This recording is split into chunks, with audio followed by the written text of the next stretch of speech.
সম্মানিত মাছ চাষি ভাই ও বন্ধুরা, দেশ ও দেশের বাইরে যে যেখান থেকে দেখছেন দেখেন, আপনাদেরকে দেখাচ্ছি আমাদের সরপুঁটি মাছ, থাই সরপুঁটি মাছ। এই মাছগুলো অনেকেই পুকুর অথবা বায়োটক অথবা বটম ক্লিংয়েও চাষ করে থাকে ইন্ডিয়াতে ব্যাপক হারে। আপনারা দেখতে পাচ্ছেন, এটা হচ্ছে থাই সরপুঁটি মাছ। এই মাছগুলো পিস হিসাবে বিক্রি করা হয়। এখানে দেখতে পাচ্ছেন 2 ইঞ্চি মাছ, হাতের 2 কোর থেকে 2.5 কোর সাইজের মাছ আছে। এই মাছগুলো আমরা পিস হিসাবে বিক্রি করা হয়।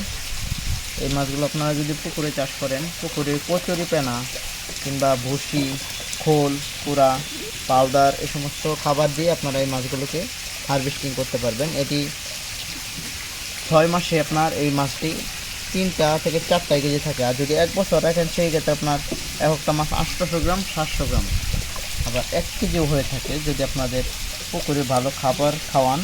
সেই ক্ষেত্রে যে কোনো মাছ চাষি ভাইয়েরা পুকুরে নিয়ে কিংবা খামারে নিয়ে চাষ করতে পারেন। দেখেন, অরিজিনাল থাই সরপুঁটি মাছের পোনা, এটা আমরা পিস হিসেবে সেল করে থাকি। এখন আজকে মাছগুলো দেখতে পাচ্ছেন, এই মাছগুলো আমরা 2 টাকা পিস বিক্রি করি।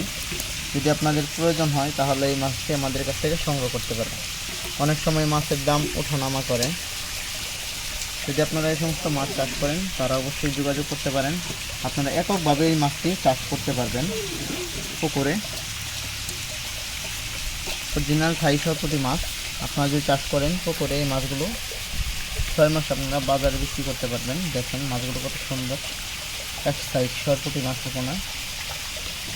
যে সমস্ত মাছ নিতে চান তারা অবশ্যই আমাদের সাথে যোগাযোগ করবেন। পুকুরে এইগুলো 25% দেওয়া যায়, 200 থেকে 250 পিস পোনা দেওয়া যায় এককভাবে। আর যদি আপনারা মিশ্রণভাবে চাষ করেন সেক্ষেত্রে 100 পিস কিংবা 80 পিস বা 90 পিস এরকম করে দিতে পারবেন। যে সমস্ত খামারি ভাইয়েরা আছেন এই মাছগুলো চাষ করতে যাচ্ছেন তারা আমাদের সাথে যোগাযোগ করে মাছগুলো নিতে পারে। আমরা সারা বাংলাদেশে হোম ডেলিভারিও দেওয়া হয়, যাদের বেশি পরিমাণ হয়। আর যাদের কম তারা আমাদের খামার থেকে এসে নিয়ে যেতে হবে। যদি আমাদের এই মাছের পোনাগুলো নিতে চান তাহলে অবশ্যই যোগাযোগ করবেন। আর আমাদের এই মাছের ভিডিওটি কেমন লাগলো অবশ্যই কমেন্টে জানাতে পারেন। আর ভিডিওটি লাইক করবেন আর ভিডিওটি শেয়ার করে দেবেন সকল মাছ চাষি ভাইদের। পোনার প্রয়োজন হলে অবশ্যই যোগাযোগ করবেন আর চ্যানেলটি সাবস্ক্রাইব করে দেবেন।